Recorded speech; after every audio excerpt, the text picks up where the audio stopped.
প্রিয় দর্শক, সবাইকে স্বাগতম আরও একটি নতুন ভিডিওতে। আজকের ভিডিওতে আমরা জানবো বর্ষাকালে লঙ্কা চাষের সম্পূর্ণ পদ্ধতি। বেশি দেরি না করে শুরু করা যাক। আজকের ভিডিওতে আমরা বর্ষাকালে সম্পূর্ণভাবে লঙ্কা চাষের পদ্ধতি আলোচনা করব। বর্ষাকালে লঙ্কা চাষের সবচেয়ে বড় চ্যালেঞ্জ অতিরিক্ত বৃষ্টিপাত। লঙ্কার জমিতে জল আটকে গেলে গোড়া পচে যাবে, গাছ মরে যাবে। বর্ষা শুরু হলেই অনেক কৃষকই লঙ্কা চাষ করতে ভয় পান, কারণ টানা বৃষ্টিতে কখনো কখনো গাছ মরে যায়, গাছের ফুল ফল ঝরে যায়। তাহলে এর উপায় কি করবেন, সম্পূর্ণ তথ্য দেবো আজকের এই ভিডিওতে।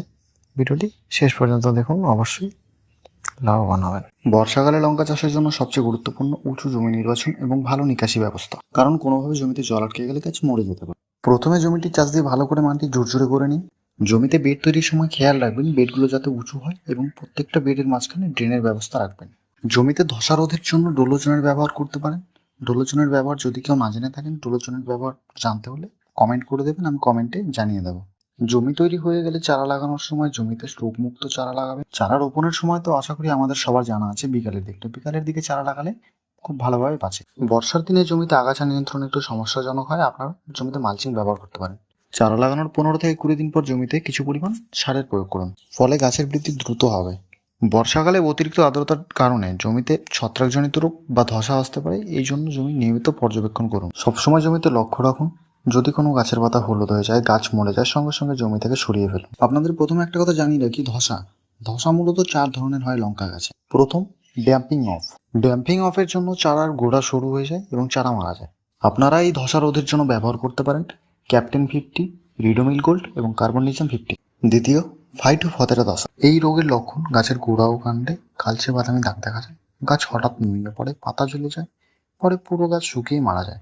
কখনো কখনো ফলেও কালচে পচা বাদামি দাগ দেখা যায়। জমিতে একদমই জল জমতে দেবেন না। জমিতে যদি কোনো কারণে এই রোগ দেখা দেয়, গাছ তুলে সঙ্গে সঙ্গে জমি থেকে দূরে ছুঁড়ে ফেলুন। রিডোমিল গোল্ড রিভার্স স্প্রে করুন। যদি কাজ না হয় 7 থেকে 10 দিন পর আবার স্প্রে করুন। ফিউজেরিয়াম উইল্ট হলো একটি লঙ্কার মারাত্মক ছত্রাকজনিত রোগ। এটি ফোসারিয়াম অক্সিস্পার্ম নামক ছত্রাকের কারণে হয়। নিচের পাতাগুলো হলুদ হয়ে যায়, দিনের বেলায় গাছ ঢুলে পড়ে, সন্ধ্যায় কিছুটা সোজা হতে পারে, পুরো গাছ স্থায়ীভাবে শুকিয়ে মারা যায়, শিকড় ও গোড়া দুর্বল হয়ে যায়। গাছের কাণ্ড কেটে দেখতে পারেন, ভেতরে বাদামি বা গাঢ় বাদামি হয়ে যায়। কার্বনডিজাম 50 ব্যবহার করতে পারেন। ট্রাইকোডার্মা গোবর সার বা কম্পোস্টের সঙ্গে মিশিয়ে প্রয়োগ করতে হবে। 4, ব্যাকটেরিয়াল উইল্ট। গাছের পাতা সবুজ থাকা অবস্থাতেই হঠাৎ ঢলে পড়ে, কয়েকদিনের মধ্যে পুরো গাছ শুকিয়ে মারা যায়।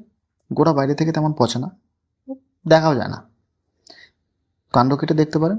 জলে ডুবিয়ে রাখলে সাদা দুধের মতো আঠালো তরল বেরোতে দেখা যাবে। স্টেপোসাইক্লিন এবং কপার অক্সিক্লোরাইড জমিতে ব্যবহার করুন এর প্রতিকারের জন্য। গাছের পরিচর্যা অবহেলা করবেন না।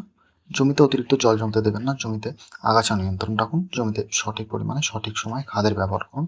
জমিতে রোগ মুক্ত রাখতে স্প্রে করুন। জমিকে সবসময় পর্যবেক্ষণ রাখুন। জমিতে কোনো রকম রোগ, কোনো রকম পোকার আক্রমণ দেখা দিলে সঙ্গে সঙ্গে তার প্রতিকার করুন। আচ্ছা, আপনাদের সকলকে একটা প্রশ্ন করি, লঙ্কা গাছে কত ধরনের রোগ দেখা দিতে পারে? 1 ধরন, 5 ধরন, 4 ধরন, কত ধরনের? টোটালি 10 ধরনের রোগ দেখা দিতে পারে। একইভাবে 8 থেকে 10 রকমের পোকা দেখা দিতে পারে লঙ্কা গাছে। কোন পোকার জন্য কোন ওষুধ লাগবে সমস্ত কিছু জানাবো ভিডিওতে, বিস্তারিতভাবে সঙ্গে থাকুন। থ্রিপসের জন্য ট্র্যাকার, ডেলিগেট, জাব পোকার জন্য, সাদামাছির জন্য অ্যাডমায়ার, কনফিডর, একতারা এগুলো ব্যবহার করতে পারেন। লাল মাকড়ের জন্য অবিরন, ফল ছিদ্রকারী পোকার জন্য ট্র্যাকার। আরও অন্যান্য বিষয় জানতে হলে কমেন্ট করবেন, কমেন্টে আমরা জানিয়ে দেবো। সবচেয়ে গুরুত্বপূর্ণ, জমিতে বারবার কিন্তু একই ওষুধ স্প্রে করবেন না। আবারও বলছি, লঙ্কা চাষের জন্য বর্ষাকালে সবচেয়ে গুরুত্বপূর্ণ, জমিতে যাতে জল না জমতে পারে, গাছের গোড়ায় যাতে জল না জমে, বারবার একই ওষুধ জমিতে স্প্রে করবেন না। জমিতে প্রতিনিয়ত লক্ষ্য রাখুন, কোনো রকম রোগ, কোনো রকম পোকা দেখা দিলে সঙ্গে সঙ্গে অবহেলা না করে স্প্রে করুন। ভিডিওটি সবার কেমন লাগলো অবশ্যই কমেন্ট করে জানাবেন। যদি কোনো অসুবিধা হয় কমেন্ট করবেন, আমরা কমেন্টে রিপ্লাই দিয়ে দেবো। এবার আসি আমরা লঙ্কা তোলায়। লঙ্কা তোলার জন্য কোনো নিয়মাবলী নেই, আপনাদের যখন ইচ্ছা লঙ্কা তুলতে পারেন। আপনাদের সবাইকে অসংখ্য ধন্যবাদ ভিডিওটি শেষ পর্যন্ত দেখার জন্য। আশা করি ভিডিওটি ভালো লেগেছে। ভিডিওটি ভালো লাগলে শেয়ার করুন, কমেন্ট করুন, লাইক করুন, সাবস্ক্রাইব করুন চ্যানেলটি এবং বেল আইকন প্রেস করে দিন পরবর্তী ভিডিও তাড়াতাড়ি আপনার কাছে পৌঁছানোর জন্য।